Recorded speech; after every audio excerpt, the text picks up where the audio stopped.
Good morning and welcome back to the Broadcast Retirement Network. I'm Jeff Snyder and this is BRN AM for Tuesday, June 9th, 2020. And our top stories today, Amazon is planning for a sale in June and America returns to space.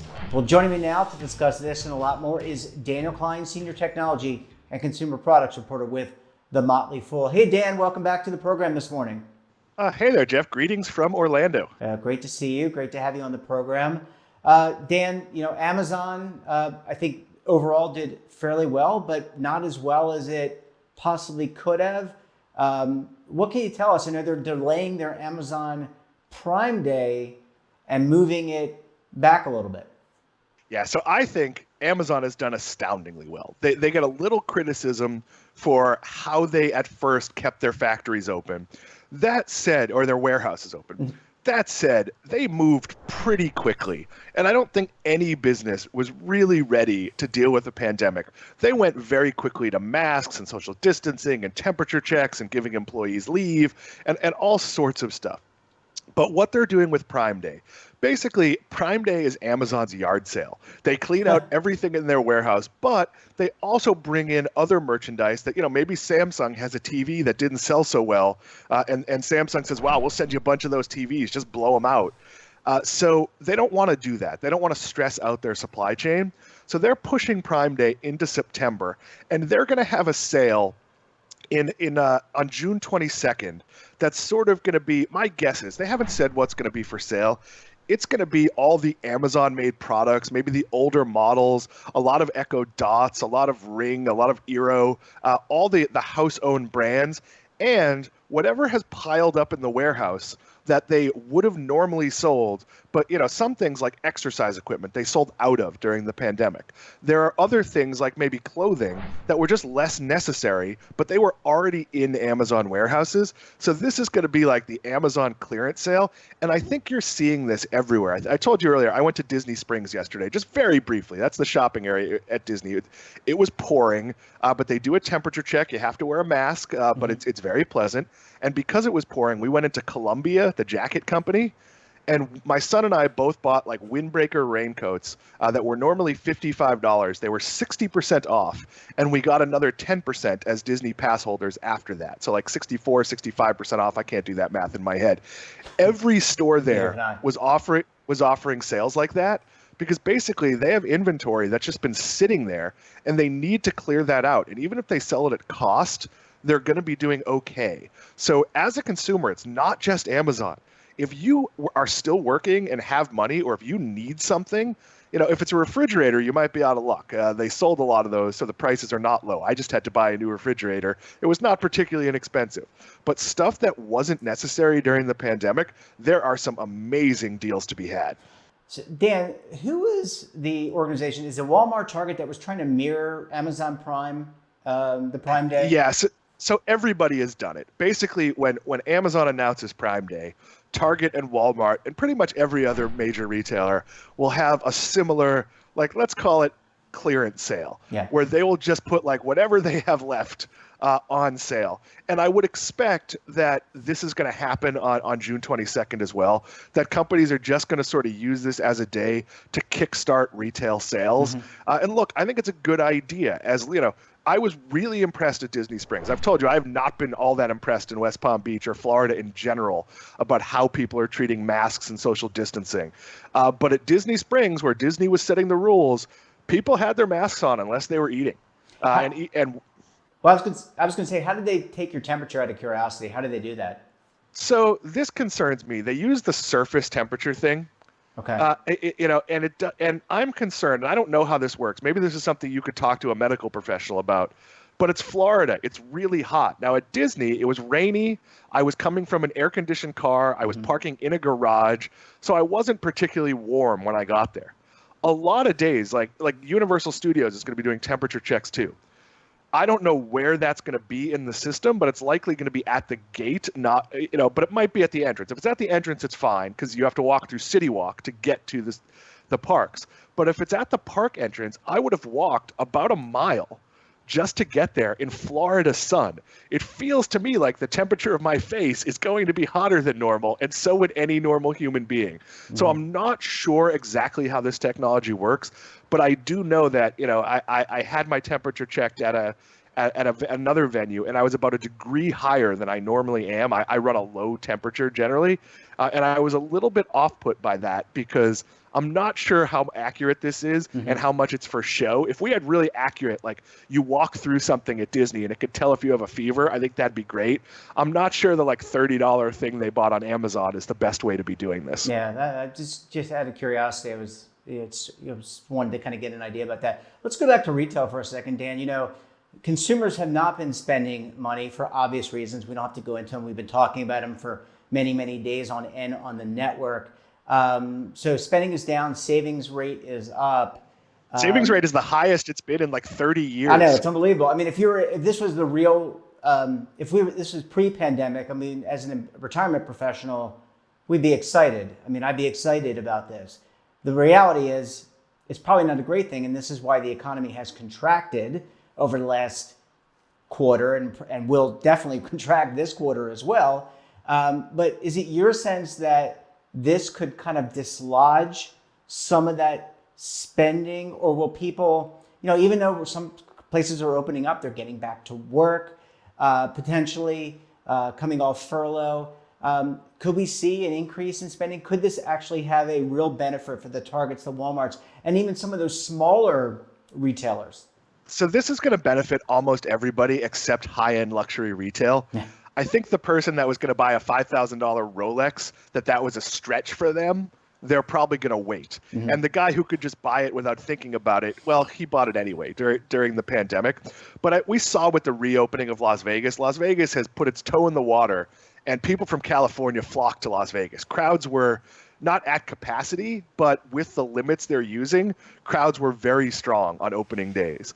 It was pouring, and there were still plenty of people at Disney Springs. It was by no means crowded, and they are limiting capacity, but definitely there's pent-up demand. We ate dinner out last night at a very large restaurant that did a really good job with social distancing, printing menus and throwing them away like afterwards to not have to sanitize the menus. That's smart. But there's clear pent-up demand, so I do think places like Starbucks and Dunkin' Donuts and ice cream places, they're going to see a pretty decent increase. Other places are just going to bounce back faster. So it's one of those things where people were saving because there was nothing to buy. I've told you this, that like my bank account went up, and I was like being pretty generous in my spending and my charitable efforts and just sending pick-me-ups to family, like, hey, dinner on me tonight, to family members. And because I wasn't traveling, I wasn't gambling, I wasn't doing, I wasn't on a cruise ship, I wasn't doing a lot of things I normally do. So lucky enough to be working, things were going in the right direction. I do think that some Americans will be scared a little bit straight, and will build an emergency fund, and will start to think about retirement, because there were some people that thought they were immune to a layoff that got furloughed or maybe even got laid off, that went, oh, wait a minute, why have I been living paycheck to paycheck when I make a pretty good living? Yeah. So I like to think our cause, this is part of the Motley Fool's cause as well, of having people invest and plan and be careful.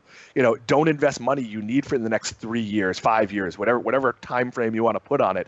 Don't invest money you can't afford to invest. I think people are going to think about those things. Doesn't mean everyone's going to be responsible. Some people are going to go, oh, wow, I can get 0% financing and an 8-year loan, and they're going to do something absolutely foolish and take, buy a car they can't afford on a loan term that's ridiculous. But I do think this was a wake-up moment for a lot of people. Yeah, I think what you're talking about, previous comment, is financial literacy. And that's certainly something that we need to do more of as well. Dan, I want to hold you over. When we come back, America takes flight again with SpaceX, visits the International Space Station. Stay tuned right here on BRN AM.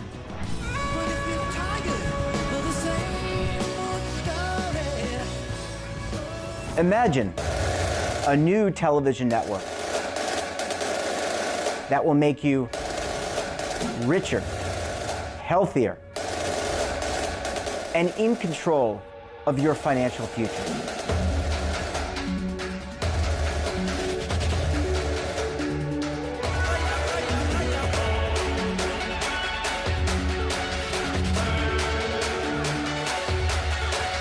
This network is for the policewoman in Nashville, Tennessee, the baker in Dubuque, Iowa, the teacher in Lexington, Kentucky. We want to make the idea of savings and retirement culturally relevant. But what do you see as a defining issue of the midterms? Especially for the smaller businesses. I mean, they are the lifeblood of the American economy.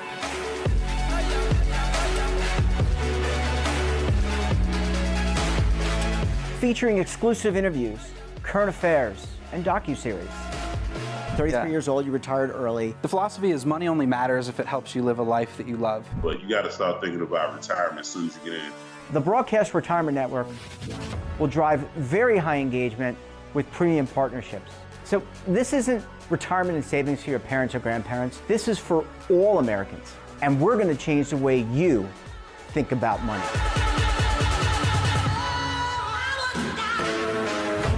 Welcome to the next frontier of retirement and savings. This is BRN, the Broadcast Retirement Network. The windows on our homes, they protect us and the ones we love, but they do much more. At Renewal by Andersen, making your home more comfortable is at the center of every window we make. It's why we custom build our windows in America and install them in as little as 1 day. It's why we build our frames with exclusive FIBREX composite material that's 2 times stronger than vinyl. It's why our glass helps keep your home warmer in winter, cooler in summer, and quieter all year long. It's why we stand behind every window with a 20-year limited warranty. Why not help lower your energy costs while giving your home and family the best? Call 1-800-835-6525 to schedule a free in-home consultation. Buy one, get one at 40% off with this special offer.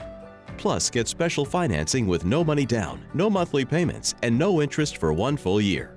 Renewal by Andersen, the better way to a better window. Call 1-800-835-6525 now. Welcome back. We're talking to Dan Klein, Senior Technology and Consumer Products Reporter with The Motley Fool. Dan, thanks so much for sticking around this morning. Thanks for keeping me. Yeah, it was great conversation on retail. It sounds like things are starting to unstuck themselves, whatever the right word is. I'm not sure they should be, but I think America has decided we're tired of this and we're going to go about our lives. And look, I want to be honest about this. That's going to cause more people to die. But at some point it was going to happen. So look, I think our viewers are smart people. They're watching this. Live your life, but be safe. Put the mask on. Be courteous to other people. Don't crowd on people's space. If you're doing well, tip well. I cannot say that enough. The service industry, they all didn't get a paycheck for a really long time. So if you can afford to be generous, be courteous and be generous. Yeah, good sentiment there, Dan. Thanks for making that statement. All right, let's have. I think this is a real feel-good story, Dan. America takes flight again with the help of Elon Musk's SpaceX, and 2 NASA astronauts visit the International Space Station. We're back. 2011 is the last time we launched the space shuttle, or the last space shuttle mission. So, Dan, give us your feedback on this. So, after it was official and it worked, it was very exciting and cathartic. The doomsday person in me couldn't bear to watch. You and I have both lived through 2 space shuttles explode. Challenger in Columbia. And and I was in like 7th or 8th grade with the first one, and I was a newspaper editor covering it with the second one. Mm-hmm. In this case, in the day of unexpected pandemics, murder hornets, all the other terrible things that have gone on in 2020, my brain went to, oh God, don't do this now. Yeah. Nothing good can come of this. But the fact is that private business in America has figured out spaceflight, has astronauts back in space, back in the space station, and not having to bum a ride with another country. Basically, we've been like having our astronauts, hitchhike to get to the space station. So now all they have to figure out is the plan to get the astronauts back. No, they already have that plan. So this is really encouraging because, look, I'm a sci-fi guy. I've read tons and tons of sci-fi books. I believe that the future of our world is leaving our world. that it's really important to get to Mars. It's really important to be on the moon. There's asteroids that have minerals and other things we could be mining. There's all sorts of, and look, do I think my kid's going to live on the moon? No. Do I think he might get to take a space vacation someday? Yeah, I think that's possible. Do I think his children might get to live on the moon? Yeah, I do. And this makes that more of a reality. And I don't want the government running spaceflight. I want private industry, because private industry is going to figure out how to do really cool stuff. And right now, just getting astronauts and payloads like satellites into space is where this is. But, we have, Virgin Galactic, which is going to be space tourism. Do not invest in Virgin Galactic. People ask us that question all that time. It is very risky.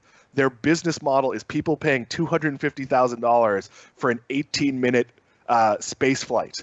That is a very limited pool costly. Of people who. That's going to be like, yeah, that's just not a big audience. Now, obviously, the idea is eventually to bring that down, to have other experiences, to be doing other things in space. But that is a very risky investment with the current business model. Also, SpaceX is owned by Elon Musk. Tesla, he is also the CEO. Don't invest in Tesla because you like SpaceX. That is a question we get asked at The Motley Fool all the time. While the two companies have the same founder and CEO, they are not the same company. So you don't buy shares of one to get access to the other. It doesn't work that way. Yeah, that's true. That's a really good point. Dan, I was watching 2001. You mentioned being a sci-fi nut or expert. I don't know what the right word is, but I mean that in all nice. Yeah, just a big fan. Yeah, big fan. And I was watching 2001: A Space Odyssey by Stanley Kubrick recently, and I think you're right. I think he was Haywood Floyd was flying on Pan Am. Now Pan Am doesn't exist anymore, but he was flying on a Pan Am flight to a space station and going to the moon to view the monolith. And yeah, look, I think it's amazing. I think this is great. It's nice that America can lead again in terms of being into going into space. But I think it's really a feel-good moment in what has otherwise been a very difficult 2020, as you just alluded to. It could have gone wrong. Of course, it could have gone wrong as we've had some issues in the past, but it didn't. So I think this is a really uplifting moment for us to say, look, now we're leaving for the stars again, and we're doing these great things. Yeah, I mean, there aren't that many national moments, but I think we're going to get a lot of them. In the next few months, how excited is the entire country going to be when they drop the puck on the NHL season? Now, in the best of times, the NHL Stanley Cup Finals, if they get a dream matchup like Rangers versus Kings, so New York and LA, you're getting like 6 million people watching that. You're going to have 30 million people watching that. When the NBA starts, you're going to have 8 regular season games and a play-in possibly for the 8th seed. Mm-hmm. Those games are going to be what everyone is talking about. So, and it's going to be good for us. It's going to change the dialogue. We're all going to be able to have something in common that we can be excited about. Yeah. And that happened a little bit with The Last Dance on ESPN, the Michael Jordan documentary. And there's going to be so much more of that in the coming weeks, in the coming months. Just little signs of, hey, we figured this out. Yep, the world isn't what we want it to be, but it's also moving forward and sending people to space. This has been a long time coming, and I hate to say this gets us back to like 1983 in terms of where we're going, but you can see the next steps. You can see SpaceX putting a satellite network up there that brings internet to rural areas and places that aren't served. This is real innovation, and it's very exciting. Yeah, I mean, you had me ready to go watch Star Trek: The Next Generation again. I think I'm going to do that right after the show. Dan Klein, always a pleasure chatting with you. Thanks so much for your expertise and laying it out for us. And stay safe, and we'll talk to you again very soon. Thanks for having me. I'll see you, Jeff. And that wraps up this episode of BRN AM. Have a topic of interest or someone you think we should talk to? Drop us a line. And don't forget, for all the news in retirement, markets, technology, personal finance, and more, check out today's edition of The Morning Pulse. So until tomorrow, I'm Jeff Snyder. Stay safe. Keep people saving, and don't forget, roll with the changes.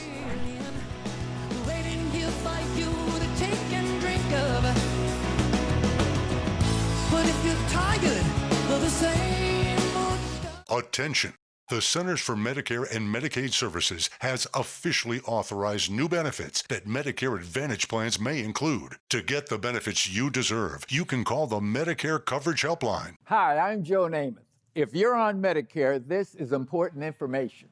I called the Medicare Coverage Helpline and they instantly looked up my coverage. In this one simple call, they offered to enroll me in a plan that includes rides to medical appointments, private home aides, doctors and nurses' visits by telephone, and even home-delivered meals. The plan also includes dental, vision, hearing, and prescription drug coverage, all at no additional cost. Don't delay. Call to see if the new benefits are available in your area. Call the number on your screen now. It's free. Call 1-800-757-1451. That's 1-800-757-1451.